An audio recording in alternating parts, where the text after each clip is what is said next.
Realmente no se sabe a ciencia cierta en qué punto de la historia se formó España como tal, así que sería erróneo de mi parte afirmar cuándo se formó España.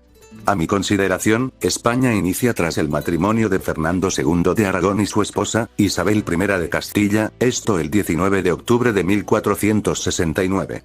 La boda fue en secreto ya que eran primos segundos, y esto no le agradaba en lo absoluto al Papa Paulo II, tuvieron que falsificar una bula papal para contraer matrimonio, y tampoco le gustaba al rey Enrique IV, hermanastro de Isabel, que decidiría dejarle el trono a Juana la Beltraneja. En 1475, tras la muerte del rey Enrique IV, comenzaría la Guerra de Sucesión Castellana.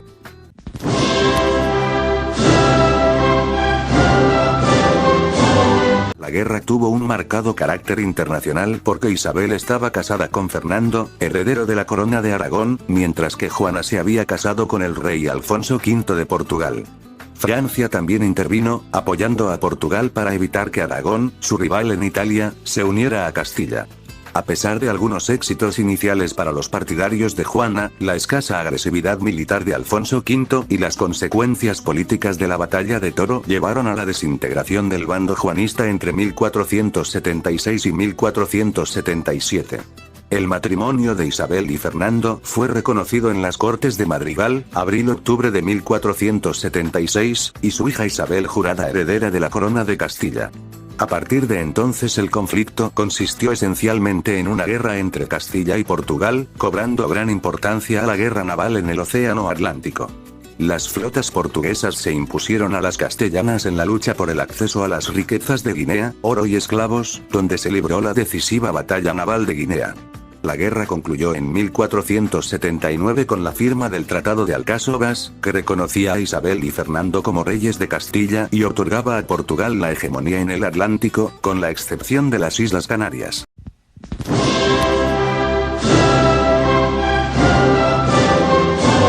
En 1492 los reyes católicos anexionaron Castilla y expulsaron a los judíos de sus tierras. Pero lo más importante de ese año fue el descubrimiento de un nuevo continente, América.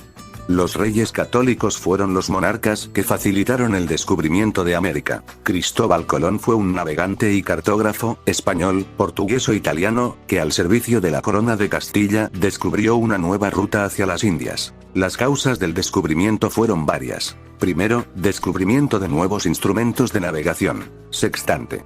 Segundo, estudio de los clásicos griegos. Los libros de Ptolomeo influyó mucho en los geógrafos de la época, ya que en ese entonces creían que la Tierra era plana pero Colón creía que era esférica. Tercero, necesidad de descubrir una nueva ruta para comerciar con Asia sin tener que pasar por el territorio del Islam en Oriente Medio, ya que los turcos querían recuperar los territorios perdidos del Islam. La ruta de las especias era una ruta comercial entre Europa y Asia. Comercio necesario el de las especias para conservar los alimentos y también comercio de sedas y perfumes muy apreciados en Europa. Cuarto y último, rivalidad entre Castilla y Portugal por las conquistas. Castilla conquistó Canarias y Portugal conquistó la costa de África. Colón presentó a los reyes católicos un proyecto de viaje para viajar a las Indias navegando hacia el oeste. Pensaba que el trayecto no era demasiado largo y estaba salpicado de islas. En un principio los reyes católicos, que estaban en guerra contra los musulmanes del Reino de Granada, no le hicieron mucho caso, pero ante la posibilidad de que lo hiciera Portugal le ayudaron en el proyecto. Colón reunió 3 naves que fueron la Pinta, la Niña y la Santa María. Tras una travesía muy alterada, avería en las Canarias y intentos de motín de los marineros, el 12 de octubre de 1492 llegaron a la isla de Guanaani, a la que Colón renombró San Salvador en el archipiélago de las Bahamas. Posteriormente hubo más viajes de Colón, 4 en total. Colón pereció en Valladolid en el 1506, pensando que había descubierto una nueva ruta a las Indias.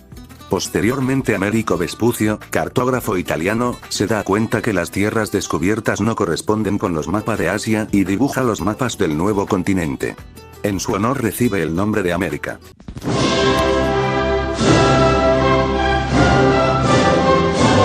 En su apogeo, hacia finales del siglo XVIII, el territorio del Imperio Español alcanzaba los 20 millones de kilómetros cuadrados, considerándose así la quinta mayor monarquía por extensión en toda la historia. Estos territorios fueron, en América, Virreinato de Nueva España, desde 1535 hasta 1821. Que comprendía los territorios del actual México y parte de Estados Unidos. También Alaska y el territorio del Yukón, así como las Antillas, Cuba, República Dominicana, Haití, Puerto Rico, y los territorios actuales de Guatemala, Nicaragua, El Salvador, Belice, Honduras y Costa Rica. El Virreinato del Perú, desde 1542 hasta 1824.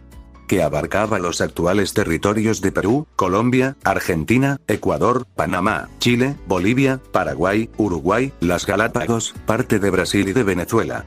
Territorios insulares en el Mar Caribe.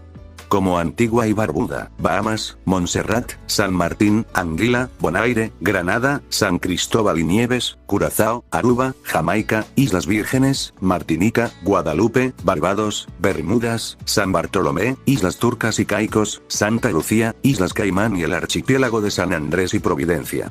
Asia. La Capitanía General de las Filipinas, desde 1565 hasta 1898. Abarcaba las Filipinas y distintos territorios de las Indias Orientales, Brunei, Papúa Occidental, el norte de Taiwán, partes de Indonesia, Ternate y Tidore, Macao, China, Nagasaki, Japón, Malaca, Malasia, partes de la India, Timor Oriental y Ceilán. Golfo Pérsico. Los territorios de Mascate, Omán, y Keshm, Irán. África. Las Islas Canarias, los territorios actuales de Mozambique, Angola, Cabo Verde, Somalia, Guinea-Bissau, grandes extensiones del actual Marruecos. Y territorios luego cedidos al Imperio Otomano. Europa. La España peninsular y las Islas Baleares. Portugal y los territorios del Imperio Portugués, debido a la unión de los reinos, desde 1580 hasta 1640. Partes de Italia y partes de Francia. Oceanía. Isla de Pascua, las Islas Marianas, las Islas Carolinas, las Islas Salomón, Vanuatu, Tahití y algunos asentamientos en Nueva Guinea.